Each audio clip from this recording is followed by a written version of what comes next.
आपने भी सुना होगा कि समर्थ को नहीं दोष गुसाई। इस बात को लेकर के चर्चा तो हम अलग दिशा में करने जा रहे हैं, लेकिन ये मौजू हो जाता है। जैसा कि आप सभी जानते हैं कि बिहार में राजनीतिक उथल पुथल मचा हुआ है और इस राजनीतिक उथल पुथल के बीच में जिस तरह की बातें सामने आ रही हैं और जो चीज़ें सामने आ रही हैं, उससे साफ लग रहा है कि नीतीश कुमार की चुप्पी का मतलब क्या हो सकता है।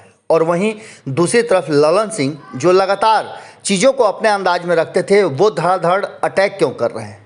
इसके पीछे ऐसा लग रहा है कि कोई ना कोई बड़ा गोल खेलने वाला है। बात यहीं तक अगर रुक जाती तो हम समझते कि चलिए ये क्षणिक है और भारतीय जनता पार्टी पर दबाव बनाने के लिए किया जा रहा है, लेकिन पूरी तरह से आरसीपी सिंह को पार्टी और पार्टी के क्रिया प्रणाली, कार्य प्रणाली से बिल्कुल अलग थलग कर देना, उन्हें सिर्फ और सिर्फ अपने मंत्रालय तक सीमित करने का पूरा प्रयास करना।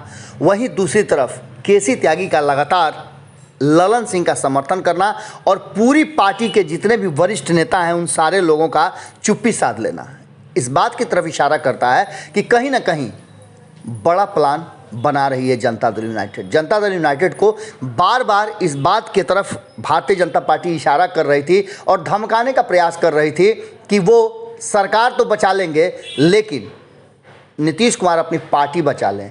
इसके पीछे के कई ऐसे तर्क थे, कई ऐसी बातें थी जिसको लेकर के कहा यह जा रहा था कि बड़ा खेल होने वाला है। अब जबकि साफ हो गया है कि भारतीय जनता पार्टी नीतीश कुमार के साथ कोई भी समझौता बिहार से बाहर, कोई भी संबंध बिहार से बाहर नहीं रखना चाहती है। हालांकि नीतीश कुमार अभी भी और उनकी पार्टी के कई नेता इस बात की तरफ इशारा कर रहे थे कि संभावनाएं बन सकती हैं, लेकिन भारतीय जनता पार्टी पूरी तरह से रिजिड हो गई है और उसने स्पष्ट कर दिया है कि वो किसी भी तरह का समझौता आगे नहीं रखना चाहती है। अब जबकि जिन मुद्दों को नीतीश कुमार ने खड़ा किया था, जिन मुद्दों को लेकर के नीतीश कुमार विपक्ष के साथ प्रधानमंत्री नरेंद्र मोदी से मिले थे, वो मुद्दे यथास्थिति जीवित हैं।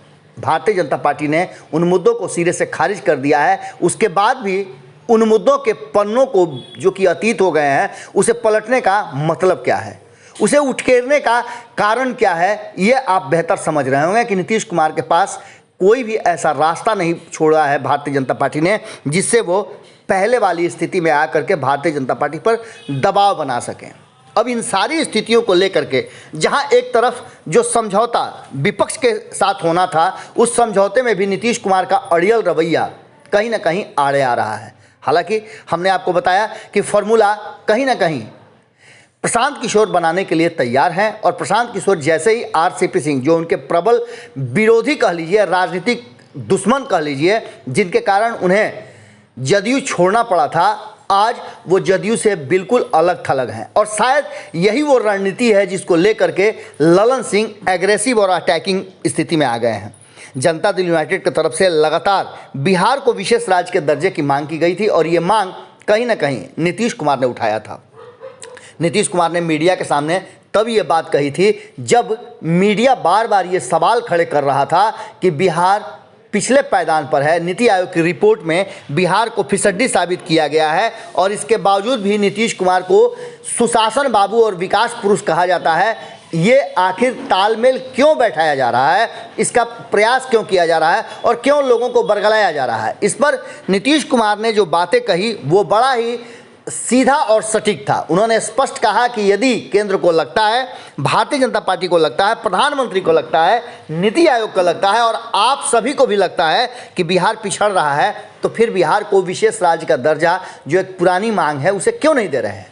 अब विशेष राज्य के दर्जे पर आ जाइए। विशेष राज्य के दर्जे को लेकर के जहां नीतीश कुमार ने मांग को रख करके अपनी पार्टी के लोगों को इशारा कर दिया है कि इससे पीछे नहीं हटना है, वहीं दूसरी तरफ आपने देखा होगा कि एक नया मुद्दा उठा करके कहीं ना कहीं उपेंद्र कुशवाहा ने भी एक अलग मोर्चा खड़ा कर दिया है। इन सारी बातों को लेकर के जब बात सामने आती है तो जनता दल यूनाइटेड से ज़्यादा राष्ट्रीय जनता दल इस मांग को लेकर के मुखर होती है।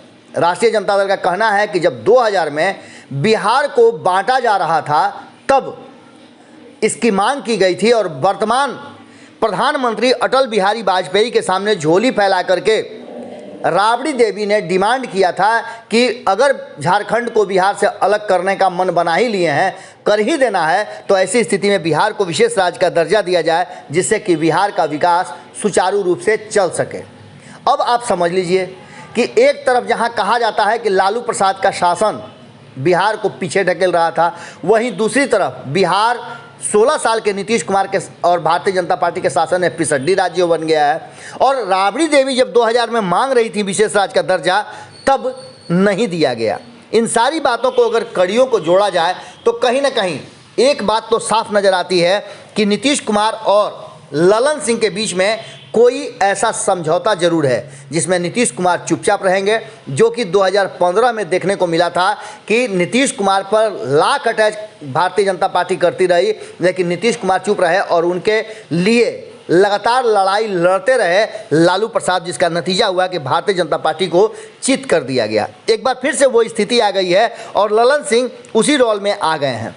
राष्ट्रीय अध्यक्ष ललन सिंह ने जो लगातार अपने सोशल मीडिया के माध्यम से इस बात को लेकर के मुखर हैं कि बिहार को हर हाल में विशेष राज्य का दर्जा दिया जाना चाहिए। आज़ादी से लेकर के 2005 तक बिहार के साथ अन्याय हुआ है। बिहार के साथ इसलिए हर एक बिहारवासी विशेष राज्य के दर्जे के रूप में केंद्र सरकार से न्याय की मांग करता है। इस क्रम में लगभग 1.5 मिनट तक उन्होंने लगातार अपनी बात रखी और लगातार वो इस बात को कह भी रहे हैं। इसके साथ ही उन्होंने कहा कि विशेष राज्य का दर्जा मिलने पर केंद्रीय योजनाओं में 90% अनुदान, जबकि योजनाओं की निश्चित राशि का 10% बिहार को खर्च करना पड़ेगा और बिहार के विकास के लिए कई ऐसे कंपनी हैं, फैक्ट्रीज़ हैं और कई ऐसे व्यवसायिक घराने हैं जो इंटरेस्टेड होंगे और बिहार विकास की तरफ बढ़ेगा।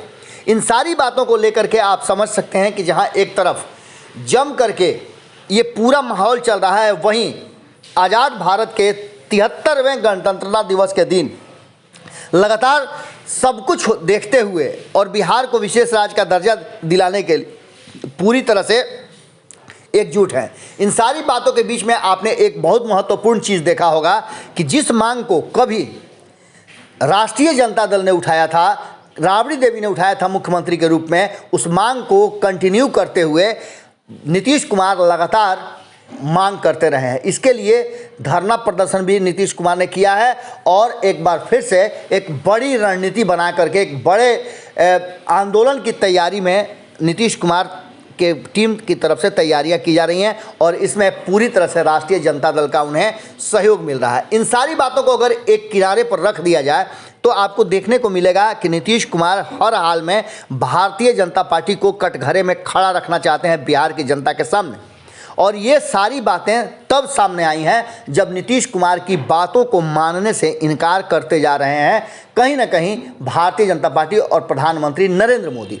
प्रधानमंत्री नरेंद्र मोदी लगातार नीतीश कुमार के जातीय जनगणना की डिमांड हो या फिर विशेष राज्य का दर्जा या बिहार को विशेष पैकेज देने की बात, इन सारी बातों को लेकर के भारतीय जनता पार्टी गोल मटोल बातें कर रही हैं और दूसरी तरफ नीतीश कुमार से कोई संबंध रखना नहीं चाहती हैं।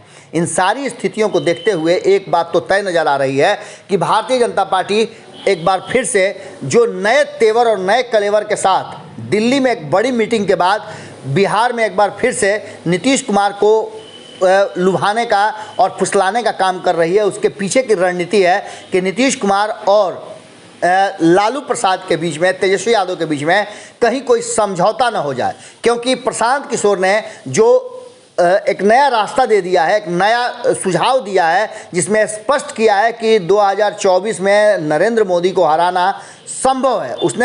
उसके अलावे उन्होंने उसके लिए आंकड़े भी बताए हैं और पूरी तरह से ठोक बजा करके कहा है कि अगर 5 राज्यों के चुनाव में भारतीय जनता पार्टी जीत भी जाती है तो आने वाले समय में जिस तरह के समीकरण बन रहे हैं और भारतीय जनता पार्टी का जो छवि बना है उसे कहीं ना कहीं एक बेहतर छवि वाले व्यक्ति से तुलना करा करके और मात दिया जा सकता है। अब नीतीश कुमार की जो महत्वाकांक्षा है प्रधानमंत्री बनने की, और एक बार फिर से नीतीश कुमार को कहा जाता है कि डर इस बात का है कि भारतीय जनता पार्टी नीतीश कुमार के साथ कहीं कोई नया गेम प्लान न रच दे जिससे कि नीतीश कुमार को जेल जाना पड़े। कई ऐसे फाइल हैं, कई ऐसी कागजें हैं, कई ऐसी बातें हैं जिसको लेकर के डर है नीतीश कुमार को। लेकिन इन सब से निकलते हुए कहीं ना कहीं जब विपक्ष पूरी तरह से नीतीश कुमार के साथ खड़ा नजर आएगा तो भारतीय जनता पार्टी के सामने विकल्प बहुत सीमित हो जाएंगे। यही सब बातें हैं जिसको लेकर के कहीं ना कहीं नीतीश कुमार चुपचाप हैं और ललन सिंह धड़ाधड़ अटैक कर रहे हैं। और ये अटैक इस बात की तरफ इशारा कर रहा है कि कोई ना कोई गुल बिहार में खिलेगा जिसका खुशबू दिल्ली तक जाएगा।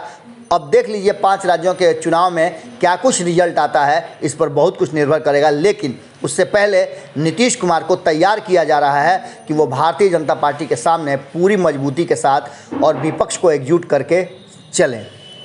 इन सारी स्थितियों को पर हमारी नज़र बनी हुई है। आप भारत लाइव देखते रहिए। भोरे भोर में आपसे विदा लेते हैं। बहुत बहुत धन्यवाद। नमस्कार। अगर ये वीडियो पसंद आई और वह बिहार के राजनीति और बिहारियत से सरोकार रखेनी तो सब्सक्राइब बटन दबा के चैनल के सब्सक्राइब कर ली। ओजे एगो घंटी बा, ओकरा बटन दबा देला से कुल सटीक और मारक खबर रुआ मुफ्त में मिल जाई। अगर रुआ पत्रकारिता के हमनी के नया प्रयोग में सहयोग कर चाहतानी तो ज्वाइन बटन दबा दी। पेटीएम नंबर नोट कर ली 9386816700। धन्यवाद।